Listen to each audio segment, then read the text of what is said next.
Estamos de volta com o Gazeta Entrevista. Conosco hoje o prefeito de Rio Branco, Marcos Alexandre, fazendo aqui um balanço da gestão no ano de 2017. Prefeito, a gente encerrou o bloco anterior falando da relação do Executivo com o Legislativo Municipal. E na Câmara Municipal, alguns assuntos sempre ganham repercussão, porque ali é a casa do povo, né? Então, alguns assuntos ganham mais dimensão. E eu quero trazer aqui um tema, o transporte público, que tem a questão dos ônibus coletivos, tem os mototáxis, tem o transporte clandestino, mais recentemente o serviço de aplicativo de transporte, o Uber. Quer dizer, tudo isso gera muita polêmica, porque há uma demanda e há uma legislação que tem que ser cumprida. Como é que o senhor tem encarado esse tema e conciliado tantos interesses? Olha, primeiro, Venceslau, a gente tem que, sempre que um tema desse é colocado na discussão, fazer uma discussão com responsabilidade. Quem governa, governa de acordo com o que está na legislação. Não tem outra maneira, né? A gente, quando toma posse, assina um compromisso de cumprir, fazer cumprir a legislação vigente. Então, o caso do Uber, por exemplo, o Senado está já desde novembro para votar o projeto de lei que o Congresso votou e encaminhou para o Senado. Não votou. Então, se fosse uma lei fácil, um consenso, já tinha sido votado, já estava em vigor. Ainda não foi, né? O que a Prefeitura pediu aos vereadores? Que aguardasse a votação do Senado para que nós não fizéssemos nenhuma legislação em Rio Branco diferente do que vai ser aprovado no Plano Nacional, porque a lei federal ela vai valer para todos os 5.565 municípios do Brasil. Então essa é uma discussão que ficou para o ano que vem, mas não por conta do ambiente local, e sim pelo ambiente nacional. Os taxistas foram defender suas opiniões, o Uber, a Prefeitura de Rio Branco ela teve uma posição de acordo com o que orientou a Procuradoria e nós vamos aguardar a decisão da lei federal. Em relação ao motofrete também foi outra discussão, porque a lei que a gente aprovou e que nós mandamos, e antes de mandar a lei eu recebi os motofretes na Prefeitura, dizendo, olha, tá aqui, ó, essa é a lei que vai ser encaminhada, só que ela é de motofrete. Então tem o motofrete, o mototáxi e o táxi, cada um com a sua atribuição, mas ocorreram situações do motofrete transportar pessoas, aí ficou esse conflito do que diz o Código de Trânsito. Por isso, nós tivemos aqueles movimentos. Então, a nossa posição sempre foi com o que está na lei. Nós não podemos fazer nada diferente disso, né? E às vezes tem esse debate acalorado, como ocorreu com o Uber, a posição da Prefeitura em relação ao Uber, a juíza acabou dando as liminares, então, por liminar, está funcionando alguns carros na cidade e nós estamos aguardando a lei federal. E com relação ao transporte coletivo de ônibus, agora recentemente a Câmara Municipal abriu mão da prerrogativa que tinha de homologar ou vetar um aumento de passagem. Isso agora fica a critério do Conselho Tarifário. E a Prefeitura mantém-se na posição de sempre? Como é que o senhor viu essa mudança? Olha, essa mudança, primeiro que o projeto que foi encaminhado, ele estava de acordo com o rito que a juíza determinou na discussão desse ano. Esse ano foi uma discussão prolongada, acalorada, né, porque o tema é um tema sensível, porque mexe com o dia a dia da cidade, com as pessoas, e a juíza acabou determinando algumas coisas que foram importantes. Por exemplo, Portal da Transparência está instituído agora por lei, a juíza que pediu que colocasse na internet. Agora nós temos uma lei, que foi essa que foi alterada semana passada, que exige o Portal da Transparência do Transporte. Nós estamos com esse projeto desde de abril na tela, e agora virou lei, independente do prefeito que tiver daqui para frente, está lá todas as informações, composição de tarifa, tudo, está tudo lá no portal. As linhas de ônibus. Nós também estabelecemos o rito, que era um rito que não tinha na lei, que era uma lei muito simples. Agora, o que foi determinado pela Justiça foi colocado. E nós colocamos um caráter mais técnico ao Conselho. Convidamos o Conselho de Contabilidade, porque tem experiência na questão dos números, na avaliação da contabilidade das empresas, e o Conselho de Engenharia e Arquitetura, o CREA. Aliás, Conselho de Engenharia. Porque o conselho, a carreira da engenharia é que tem transporte. Então ficou um caráter mais técnico. E os demais conselheiros, representantes, eles continuam. Os estudantes, os empresários, Federação do Comércio, o movimento comunitário, todo mundo continua. Tinha uma lei anterior na Câmara que ela, na visão da nossa Procuradoria, é inconstitucional, que ela dizia que depois de toda a discussão ainda tinha que ir para a Câmara. Ora, mas você tem um conselho tarifário que analisa e decide, e encaminha para o prefeito, e a relação do contrato é da Prefeitura com as empresas, essa passagem pela Câmara estava politizando o debate. Então, por conta da orientação da Procuradoria, nós encaminhamos esse projeto e eu tenho certeza que agora o debate vai ser mais técnico. Né? Porque tem momentos, viu, Venceslau, que a política mais atrapalha do que ajuda. É verdade, nisso eu concordo, viu, prefeito? Agora, falando nessa questão da legalidade, todo mundo já tomou conhecimento que o senhor já colocou o seu nome à disposição da Frente Popular para ser candidato a governador no ano que vem. Quer dizer, já fala como pré-candidato, já foi oficializado. E desde que o senhor fez esse anúncio, que começaram a surgir denúncias envolvendo seu nome, publicações na imprensa, e o senhor chegou a ir à Polícia Federal para depor numa investigação da época que o senhor foi diretor do DERACRE. Como é que o senhor avalia tudo isso? Quer dizer, até então o prefeito de Rio Branco estava cumprindo o seu mandato, de repente o senhor entra no olho do furacão.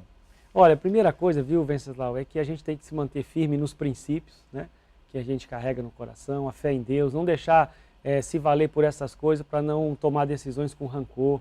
Eu procuro ficar distante dessas coisas, essas maldades, essas coisas que colocam, porque isso não é da boa política. O povo quer saber o que nós vamos fazer, quais são os nossos projetos, as nossas ideias, né?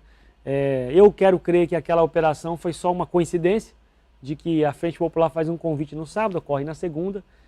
Como já disse numa coletiva, achei desnecessário, porque todos os esclarecimentos que me pediram para fazer, eu fui de maneira voluntária, né? Porque quem faz uma obra, quem cuida de estrada, como nós fizemos, onde a brita vem do Abunã, mas por que tão caro? Porque vem distante, aqui não tem, o combustível é caro, o Rio Branco está chegando a quase R$5 a gasolina, porque a refinaria está em Manaus, vem de balsa, depois de caminhão, o aço sai lá do sul da cidade, do sul do país, para levar para Feijó, para Tarauacá, para o Rio Purus, para o Cruzeiro do Sul, onde a gente fez todas as pontes. A mesma equipe que cuidou das obras da BR-364, cuidou da 317, que nós fizemos até a divisa com o Amazonas. Então, todos os esclarecimentos foram prestados, sempre voluntariamente. E todas as vezes que for, eu irei de maneira voluntária, porque quem está na vida pública não tem mais sigilo de nada. Fiscal, bancário, telefone, está tudo à disposição. É assim que eu entendo, né? Achei desnecessário, mas continuo à disposição. Sou a favor de toda e qualquer investigação. Acho que a gente não deve fazer pré-julgamento, julgar ninguém de maneira antecipada, né? Aquele episódio, achei triste algumas coisas, como ir lá na minha casa depois, soltar fogos. O Gael tem 1 ano e 7 meses, não precisava ter passado por isso, porque as pessoas vão comemorar que alguém é levado para prestar um esclarecimento, mas a gente entrega isso aí para Deus. Eu estou bem firme nos meus princípios, a gente vai seguir trabalhando, se dedicando. Humildade, né? A palavra diz que a humildade precede a honra. Então é ter tranquilidade, olhar no olho das pessoas. Às vezes a gente incomoda, sabe, Venceslau? Andar na rua, conversar com as pessoas, tomar um cafezinho. Esses dias disseram até, olha, o prefeito é o galo da madrugada, acorda cedo, vai filar café. Aí eu disse, olha, se para a oposição acordar cedo é defeito, eu fico com esse defeito. Vou continuar andando, vou continuar conversando com as pessoas, não vou sair das ruas e fazendo o meu papel, que é ajudar a enfrentar os desafios, Venceslau, com o trabalho. É o que eu sei fazer, acordar cedo e trabalhar. Um outro episódio também, nessa mesma linha, foi em relação àquela questão da Imurb. E uma outra situação que acaba respingando no prefeito, porque é o chefe maior do executivo. Quer dizer, até que ponto o senhor se abala com esse tipo de ligação que faz da sua pessoa com coisas que acontecem na gestão como um todo? Não, Venceslau, eu digo sempre que é melhor você sofrer uma injustiça do que praticar uma injustiça. Então, todas as providências que foram pedidas pelo Ministério Público foram tomadas, absolutamente todas. Tudo aquilo que foi orientado, todas as informações solicitadas foram prestadas. Todas as mudanças que o Ministério Público pediu foram feitas. As sugestões, tudo que podia ser feito, a gente fez para atender. A gente só não quer que as pessoas sejam julgadas antecipadamente, antes delas apresentar sua defesa, colocar suas opiniões, porque às vezes acaba que o procedimento leva as pessoas a ter uma interpretação de algo que nem está concluído ainda, né? Eu fico muito tranquilo, porque se a gente tratar sempre com a verdade, a mentira ela não vai prevalecer sobre a verdade. Então, eu estou bem tranquilo em relação a tudo que nós fizemos, porque nós trabalhamos muito, nos dedicamos. Agora, os órgãos de controle, eles precisam do quê? De apoio do dirigente máximo, de informações, e isso a gente tem colocado totalmente à disposição. A Prefeitura de Rio Branco tirou nota 10, mais um ano em transparência pública, na escala Brasil Transparente. É a cidade mais transparente do norte, de todo o Acre do norte do país. Nós agora implantamos a ouvidoria no município, tanto ela presencial como pela internet, e-mail, né? Nós temos o e-ouve. Então, todos os procedimentos para que a Prefeitura fique de maneira transparente, tudo vai para o portal, todos os pagamentos, orçamento, despesa. É a maneira que a gente tem de dar resposta a essas situações. Diante de tudo isso, comentou-se que o senhor poderia até abrir mão da sua candidatura a governador. Isso realmente foi cogitado? De alguma forma o senhor repensou esse passo? Ô Venceslau, fala-se muito, né? Hoje, infelizmente, o processo político que a gente vive acaba dividindo as pessoas em torcidas, né? Um torce para um torce para outro, aí um fala uma coisa, outro fala outra, aí vai um jornalista. Eu respeito muito a imprensa, Venceslau, mas às vezes tem pessoas que colocam lá querendo tornar verdade uma coisa que não tem nada a ver. Então, semana passada teve uma pessoa que disse que estava desistindo, que isso, que aquilo. Não tem fato novo, nada, a gente segue trabalhando. Então, as pessoas têm que tomar um pouco de cuidado com as redes sociais, sabe? Expõe a vida das pessoas de maneira, assim, sem responsabilidade. Fala, expõe uma vida pessoal. A gente vê agora, no mês de setembro, outubro e novembro, os casos de depressão, de pessoas que são levadas até ao suicídio por conta de rede social. Acho que a gente tem que ter um pouquinho de calma e na hora que vier uma informação, Venceslau, sempre conferir antes de dar como verdade absoluta. Agora, como é que tem sido o seu diálogo com as forças políticas? O senhor, como pré-candidato a governador, já tem se articulado, visitado o interior. Como é que está esse trabalho? Muito bom. Eu tenho aproveitado alguns finais de semana, fui 3 finais de semana, alguns feriados, para visitar alguns municípios, né? E sempre dentro da lei. E também feito muitas reuniões com dirigentes da Frente Popular, pessoas que têm a intenção de colocar o nome também à disposição para o ano que vem, seja como deputado estadual, deputado federal. A gente tem feito essas reuniões, essas conversas. Eu tenho colocado do momento político que a gente vive. Então, é preciso caminhar sempre com a verdade, a sinceridade, conversar com as pessoas, ter humildade. Nós vamos enfrentar uma eleição muito difícil. Não tem essa coisa de já ganhou, nem de um lado nem de outro. Acho que a eleição, quem decide é o povo, com as bênçãos de Deus, quem decide é o povo. Então nós temos que fazer a nossa parte. Eu tenho pregado isso, questão da humildade, de saber que vai ser um processo difícil pelo ambiente nacional, né? Pelo momento que a política passa com descredibilidade, as pessoas não acreditam muito, você bate na porta, é político, né? A pessoa já não recebe muito bem, então a gente precisa dialogar com os desafios que a gente tem, o que a gente vai fazer, é o que eu tenho dito, acompanhado do Jorge, nosso candidato ao Senado, nosso senador Jorge Viana, pré-candidato Ney Amorim, a gente tem ido nos municípios, conversado e também nos bairros da cidade. Acho que o bom desse processo é o diálogo que a gente pode estabelecer cada vez maior. Ainda está longe da eleição, mas alguns assuntos já se colocam como pautas do debate político do ano que vem, prefeito. Por exemplo, segurança pública, a questão do desenvolvimento do Acre, geração de emprego. Como é que o senhor enxerga o Estado nessas perspectivas de um futuro melhor para a população? Eu vejo que a campanha do ano que vem ela vai ser um momento muito importante para a gente discutir esses temas, porque nós temos um ambiente nacional difícil, a economia do Brasil está há 3 anos com PIB negativo, cada estado tem que fazer a sua parte. O crescimento econômico tem que ser com uma plataforma onde você não seja um crescimento que não tenha sustentabilidade. Eu acredito muito na questão da economia, nós vamos apostar na economia, seja no setor primário, então nós temos ações que precisam ser desenvolvidas. Eu visitei a região, por exemplo, de Acrelândia, Plágio de Cá, Senador Guiomar, Porto Acre. Nós temos que buscar apoiar de acordo com a vocação do município. Essa região que eu citei tem uma vocação agrícola, agricultura, o agronegócio. Nós temos que incentivar, né? Assistência técnica, questão de ramais.